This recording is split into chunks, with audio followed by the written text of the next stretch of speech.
Hey everyone, Madeline Dale here, the chapter goddess. I am a mom, author, blogger, freelancer, podcaster, producer, and overall creative. With this show, I really want to focus on creatives and bring their authentic self to life. How are they motivated to pursue their passions? What have been the struggles along the way?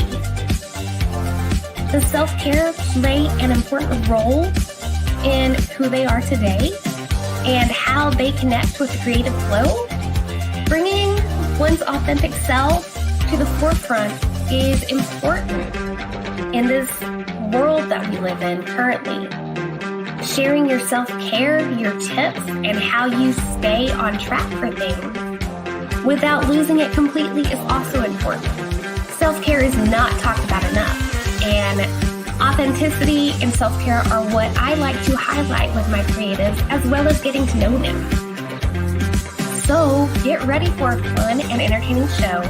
Hit the like button, subscribe if you haven't already, and let's get ready to meet this episode's guest. Hey guys, and welcome back to another episode with me, the Chapter Goddess Chat. I'm Madeline Dale. I am a fantasy mixed genre author with mix of romance in there. And today I have another guest for you guys to meet. She's got some amazing work out there, and I'm excited to pick her brain, kind of get to know what her journey through life as a writer has been like. And yeah, this is going to be a great show. If you guys have questions while we're chatting, just drop them in the comments. Even if you want to say hi, let us know you're here. Also, hit that like button and subscribe if you haven't already. But let's meet today's guest. Hello, hello, hello. Hi, thanks for having me here. Oh, it's such a pleasure. Go ahead and tell our listeners and viewers a little bit about you, who you are, and some of the books you've got out there. Yeah, thanks so much. I'm Anne Lazurko, as you can see by my title there. I am an author from a small town in southern Saskatchewan in Canada. And Saskatchewan, if you don't know, is right in the middle of the country. It's a prairie province, and my husband and I farm. We grow crops and we have a few cattle, that sort of thing. And I've been a writer in and amidst all of that activity and having kids and everything for the last many years. I have 2 books out. Dolly Bird was my first book. It's a novel set in early Saskatchewan prairie history. And my second book that just came out last year is called What is Written on the Tongue, and it is completely different, and it is set during the Indonesian War of Independence, and we can talk about that why if you want in a while. And yeah, and I do I have some poetry published and short stories and that sort of thing in literary magazines, and I do some mentoring and editing, teaching, that sort of thing as well. So I've become a part of the prairie community here, and my work has found its way in the world. So that's been really, really great to see. It is. It's amazing. And there's a lot of work to put a book out there. A lot of people don't realize how much goes into it. If you guys watching, here are those 2 books she mentioned. They've got beautiful covers, very fitting to their genre. And you mentioned they're very different from each other. Was the writing process compared to the first book for the second book, how was that different, or did you kind of follow a similar pattern? They were quite different, I think, because the topic is so different and the type of research I needed, but also I hope to think that I knew more what I was doing with with the second book. The first one, I had been writing short stories and that sort of thing, and I was trying to write another short story based on this Dolly Bird idea and character. And I kept writing, and I got to 100 pages and thought, oh, wow, I think I'm writing a novel, so there wasn't as much thought put into the structure and process as maybe there could have been or should have been, because I ended up having to, edit it fairly substantially when the time came. But yeah, and so the process for the second one was more deliberate in the research and in how I, plotted it, and the characters and all of those sorts of things. But a lot of that had to do too with the nature of the book and sort of the intricacies of it, where Dolly Bird, the first book, was set where I live. It's my history, so I was more able to write that with a little less I want to say a little less effort, but that's not really it. Just it was more innate to what I know, so that was kind of the difference in the process for the two of them. Ooh, nice. Speaking of Dolly Bird, let's go ahead and dive into that a little bit more. Tell us more about the story and what it was like bringing that to life. Dolly Bird is the story of a young woman named Moira Burns who becomes pregnant out of wedlock, and she's from the east coast of Canada, from Newfoundland, and she had been an aspiring doctor, and this is in 1906, right? And so there weren't many, and her father was a doctor, but and so she thought she'd follow in his footsteps. But the shame, of the time back then of her being pregnant was too much for her family, and they sent her west to have the baby. And their idea was that she would adopt it out and go home. And she gets to the west and finds herself in a situation where, she's becomes destitute through a series of events, and needs to figure out how to manage her life out on this bald prairie that is, is just being settled. And one of the jobs she can get is to be a Dolly Bird, which was in that time used to refer to a woman who would go out and to a homestead and help the farmer to set up the house for the wife and children to come, or just to be a housekeeper, or some of the other obvious possibilities that go with a young woman being out in the middle of nowhere with the man. And so their role was always questioned in society, who they were and what they were actually all about. And she found herself in this situation, and she's a really strong-willed young woman. She meets a young man named Dylan, and the story kind of goes from there. But it's kind of a story of Moira finding her own strength to survive, but also recognizing, the small mercies that come from the people around her on the prairie. And so that's what the story is about. Man, that sounds precious. So I'm definitely getting like the romantic vibes in there with that, right? Yeah, there's some. It's not, I won't give anything away, but don't get your hopes up. Oh no. But there is romance. It's just might be where you think it is. But it's it's a very character-driven story.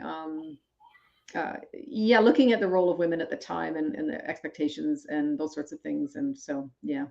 Yeah, and it sounds like she goes through a lot of growth too in that, from kind of like her parents being like, "Oh nope, we're ashamed of you. Like you got to go here." So I can only imagine what her emotions were like with having to process all of that, Yeah, there was for Moira there's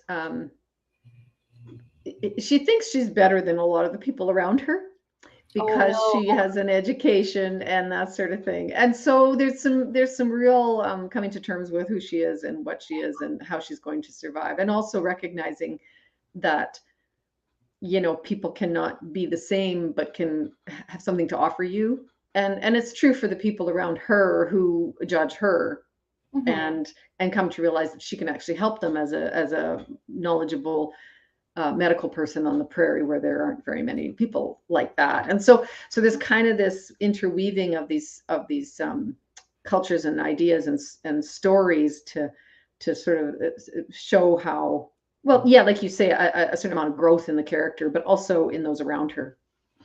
Yeah. Because, I mean, honestly, her knowledge is definitely going to be coveted out there for sure. Because some of the stuff that can happen, they're going to need that touch of hers. And just, I'm sure she didn't like the lesson of being humbled though at first. Because I bet I can see it with her being strong-willed. I feel like she would kind of buck it a little bit, so to speak. So Yeah, that's true. And that's part of the plot and the character development too, right? Is yeah. the idea that, we have to sometimes accept the things that we don't want to about ourselves, Mhm. and also just the idea that you might need someone else. I think for someone who's strong-willed, and I can attest to that, it's hard to admit that you need help sometimes. Yeah. And she has to begin to admit that to herself. But you're saying about her skills being coveted, and that was one of the interesting things about the research for the time was, because I wanted her to be an aspiring doctor. I had to. I actually went to some uh, graveyards around here, like some really old ones. And you could see some of the headstones were from children who had died, and a mother and child, and they were young. And then there would be a whole, you know, series of young dates on there, on these gravestones. And I thought, well, what killed these people? And it was, there were the usual smallpox and diphtheria and all of those kinds of things, but we have vaccines for them now, and we don't really think about it too much. But when you read about what they actually did to people, they were terrible diseases. And so her capacity to help, Mhm. was huge at the time. And so that all kind of came together in the story with the research. So Oh man, that is, I love it. I'm already like, okay, this is gonna be a book that I go buy when we're done with this today because it sounds like it's right in my alley. But let's switch gears a little bit and talk about what is written on the tongue. Where sure. did the inspiration to write this one come from? Because it sounds like you really dug into the research for this one. Yeah, for sure I did. This book is set during the Indonesian War of Independence, and it's a war of it's a decolonization war, basically, from Indonesia, from the Dutch. And the reason that I wrote this is because my parents are Dutch, and they immigrated to Canada in 1951, so after the Second World War, and after my dad had served in Indonesia with Dutch forces. So they were teenagers through the Second World War, my parents, when Holland was occupied by Nazi Germany, right? And so they survived that occupation. And my dad had been picked up and in a camp and sent to work on a German farm. Like he had, that type of experience. And then within a year of being sent home and the war being over, he was drafted and sent to Indonesia to reclaim the colony there. Yeah. And so it was a little bit of coming out of occupation to go and occupy a country. And I wanted to explore what that might do to the psyche of a young man or young men at the time. And so my dad was about, I don't know, 85 or something, when he, at a family get together, he said, well, when I had the nervous breakdown in Indonesia, and the family went, you did? And we knew he'd been there, but he didn't talk about it much, And so I started to really think about what actually happened there. And then I started to do more and more research. And then I actually went to Indonesia for 6 weeks with my sister. And we traveled across Java to the places that I thought would be important for the story. Yeah, and there was just a lot of research because there isn't a lot known or talked about with this war on either side. Wow. And so my dad was there 3 years, and then he got back to Holland, and not that long after they immigrated to Canada. So he didn't really talk about the Indonesian War much. And so when I finally started working on this, I kind of interviewed him to get so that it was a little bit more formal, so he wouldn't feel weird about it, talking about his time there.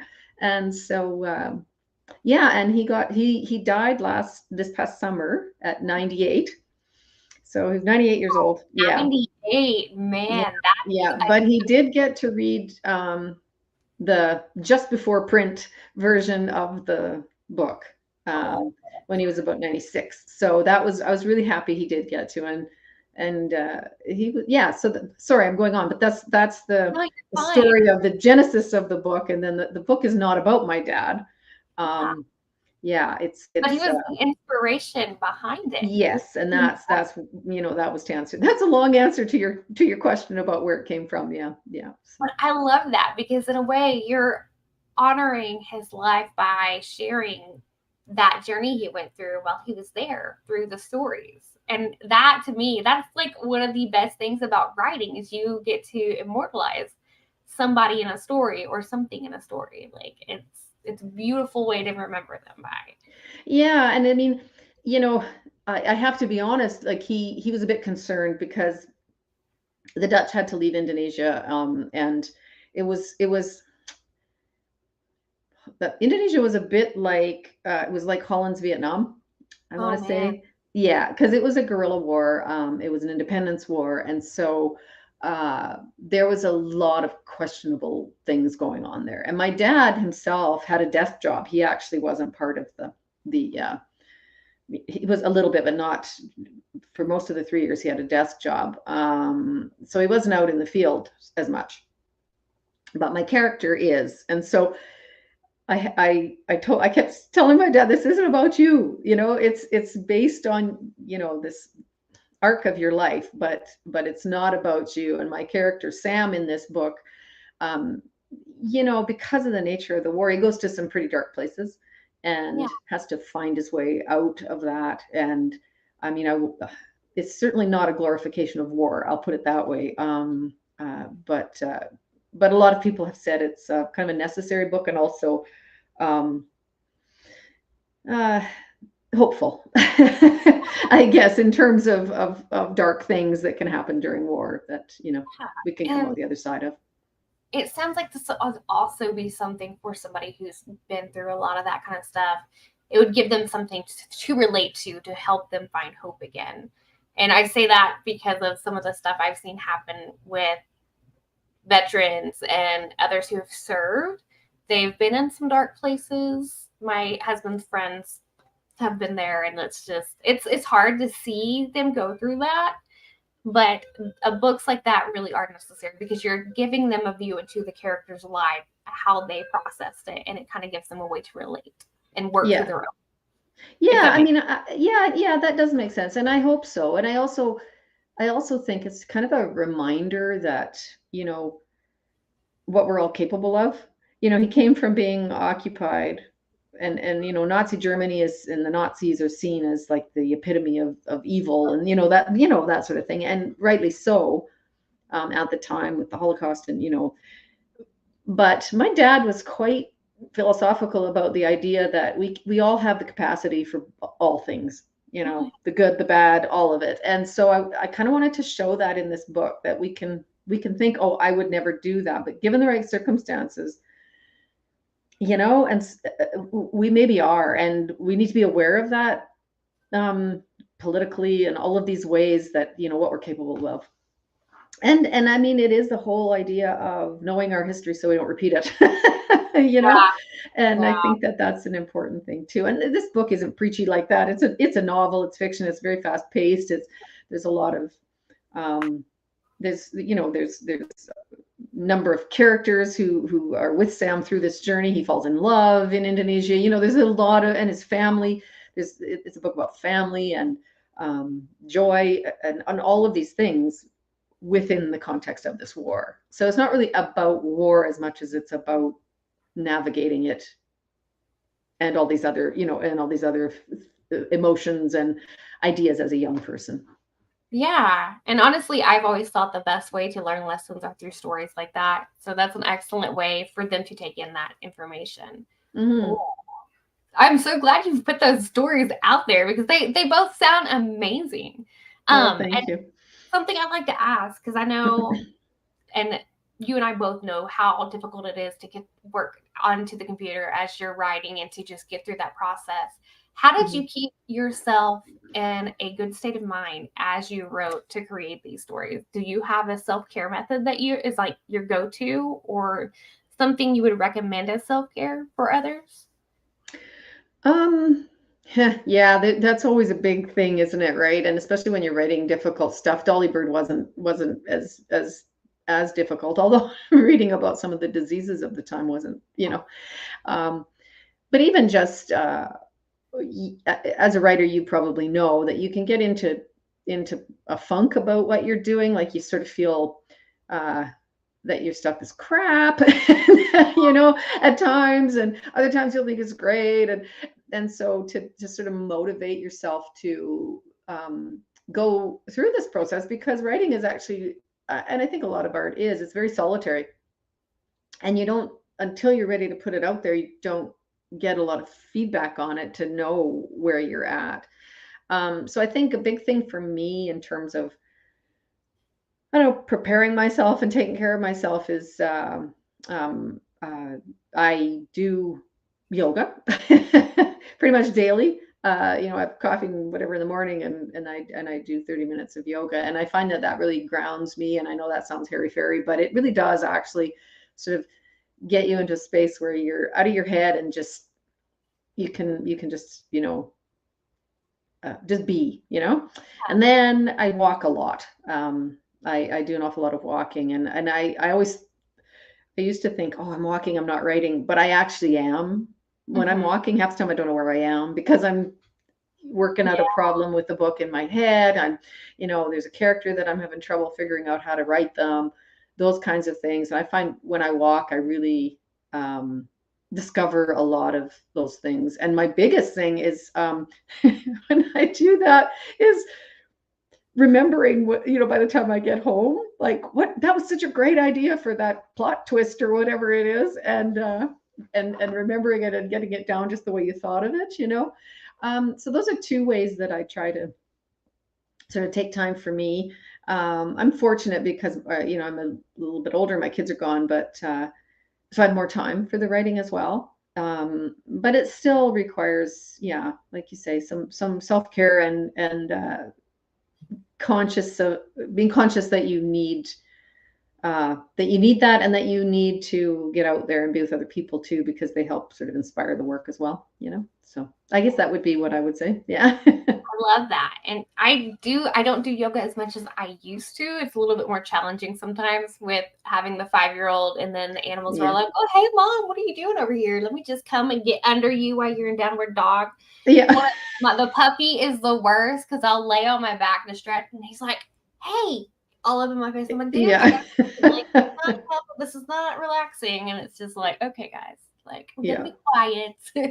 But I love yoga, and like self-care really is, I think it's crucial to keeping that flow going with your creativity. And amazing. Yeah, I think so. Anything like that, doesn't have to be yoga. I think just taking that time to do something for yourself and be, you know, it sounds like a kind of a oxymoron, but you're out of your head, and it actually makes, like, you know, you're not thinking about what you're doing, but it actually helps you after the fact to be more centered in what you're thinking about.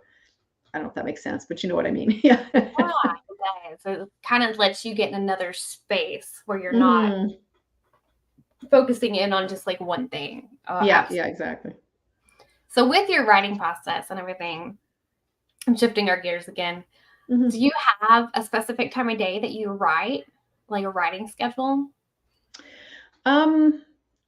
Sort of. I try to, for the creative stuff, like I find first drafts, like the really truly creative, you know, when you're putting everything together and just doing the first time writing, I find that exhausting and incredibly hard. Like I actually like to I like editing, but the first draft is really hard for me. So I really try to do that in the morning.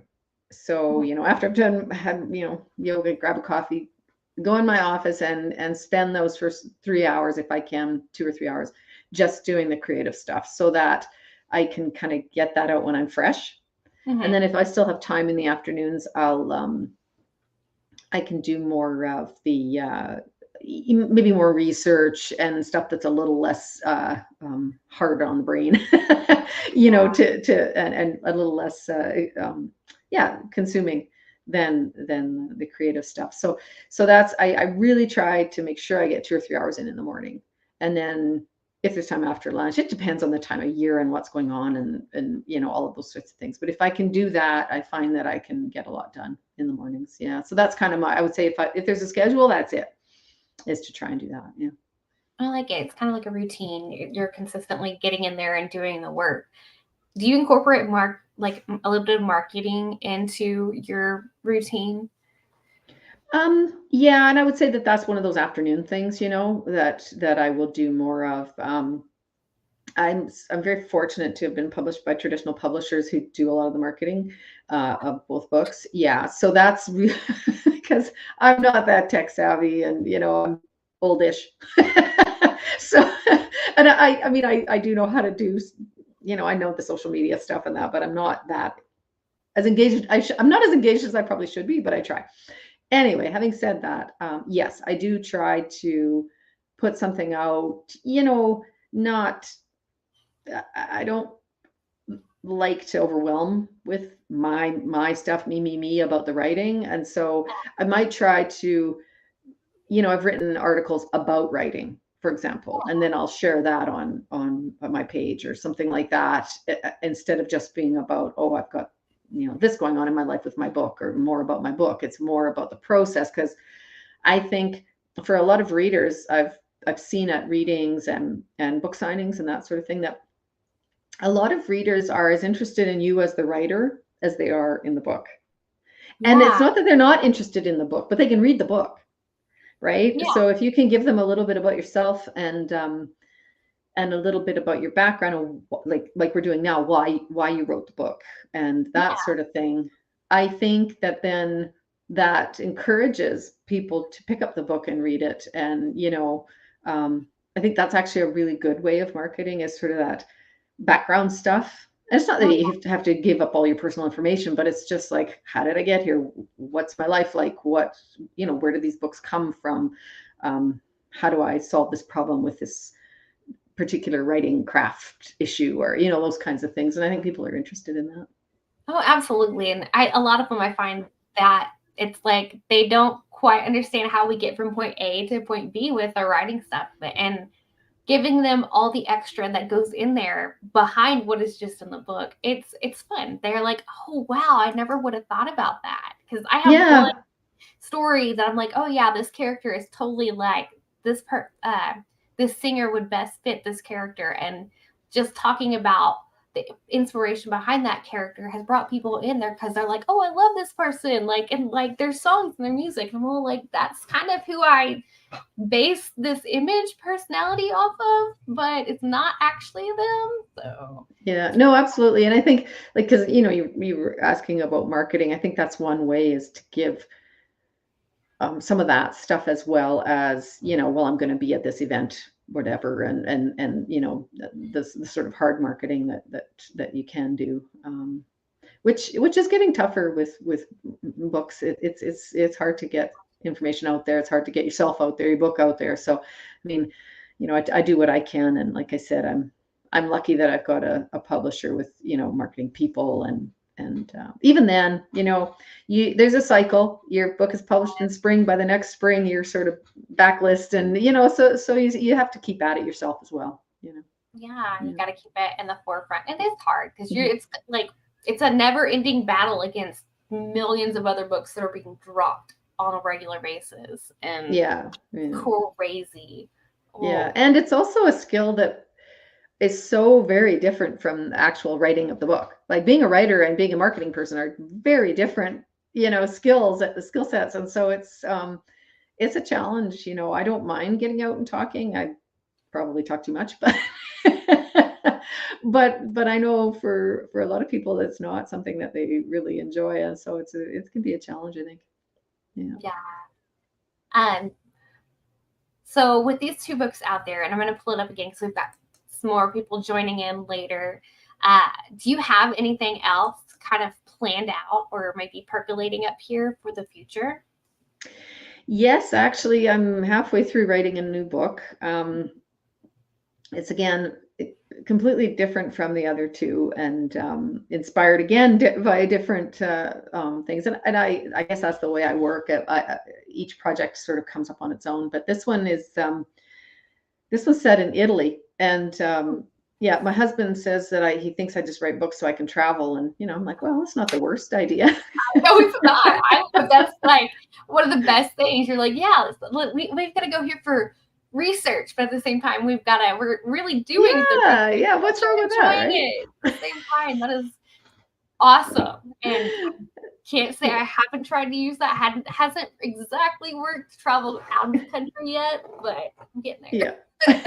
Yeah. No, and I have to give a shout out to the Provincial Arts Board here, the Saskatchewan Arts Board, for funding actually for some of this. So that's really fantastic. Yeah. And but anyway, it's set on the Via Francesca, it's called. So it's the Way of St. Francis, and which is it's a Camino, much like the one in Spain. There's different Caminos that you can walk, and it's from Florence to Rome. And I went there in this spring actually, and hiked 200 kilometers of that from a place called La Verna to Assisi, and so that was a challenge. I mean, I'm reasonably fit, but it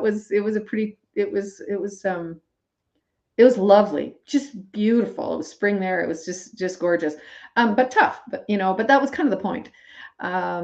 So, and the book is about women, excuse my language, but figuring out their shit as they walk this trail.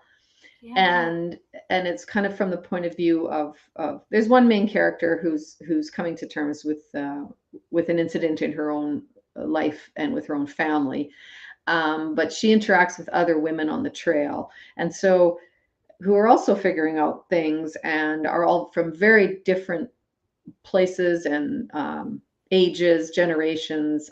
It's a book that's looking at feminism over time, and the whole thing, I had to make it more complicated, of course, is backdropped by the art and life of an early German artist named Käthe Kollwitz, who was a print artist who was kind of a feminist before the word, and in between the wars in Germany, and so all of this comes together to sort of show women over time and issues over time, and how things have changed and how they have not, and and so that's an overall view. That doesn't give you, like, the main character's name is Sophia, if that helps, but it's just in the works now. So that's as far as I am with that book. But yeah. So. But it sounds like it's going to be really good too. And this also prompts me to ask, do you have a favorite out of the 3 books so far, like Dolly Bird, What Is Written on the Tongue, and this one that you're currently working on? Do you have a favorite? Oh boy, that's so hard. The first one is always so huge because it's your first book that you can hold in your hand, and so that in that respect, I think it's my favorite in that respect. But I think as far as perhaps my craft and my sense of like how well it's written and that sort of thing, I would have to say What Is Written is on the Tongue is my favorite in that regard. And also the challenge. It was very challenging to put all these histories together and to plot that and have my characters do the things I needed them to do. So I'm proud of that one in that respect. But this new one I'm working on, I'm so invested in it now, and these characters, and I think because it's about the main character is a woman my age, so it's more close to home than the other ones have been. And so I'm enjoying that. It's a new challenge to actually write contemporary women. So that challenge is really, I'm excited about it, so I don't know if I can give you a favorite. It's hard. I'd like to ask because it is a curious question, but it is extremely hard to pick. Like, I'm with you on that. It's so hard. It's like trying to decide if you have a favorite child kind of thing. And you're like, no, you can't just have a favorite. Like, they're all precious in their own way. Yeah, but we all do. No, I'm joking. slightly have one. So, Yeah. oh my gosh. Well, and we actually gone over our time, but it's totally okay because it's been a great conversation. Go ahead and tell our listeners and viewers where they can follow you and where they can snag copies of your book. You can find me just at AnneLazurko.com, and my books are there. There's some a few news things and some information about myself in the books. The books themselves can be found. I'm really grateful that there are many, many bookstores in the States and in Canada, so that's great. And on Amazon and other places that you might buy your books. And that's true for Dollybird as well. Dollybird is more of a print on demand, so if you can, that's probably more likely for you to be able to find through Amazon or one of those sites. And also you can get it from Shadow Paw Press is the publisher of that one. So yeah. Awesome. Well, thank you again for coming on the show today and hanging out with me, and also with putting up with my technical difficulties, because you guys, I had computer problems last week and it's just been insane. And then I had patient with me about it. And then I had some just before we started and ended up looking a little dark here, but that's okay.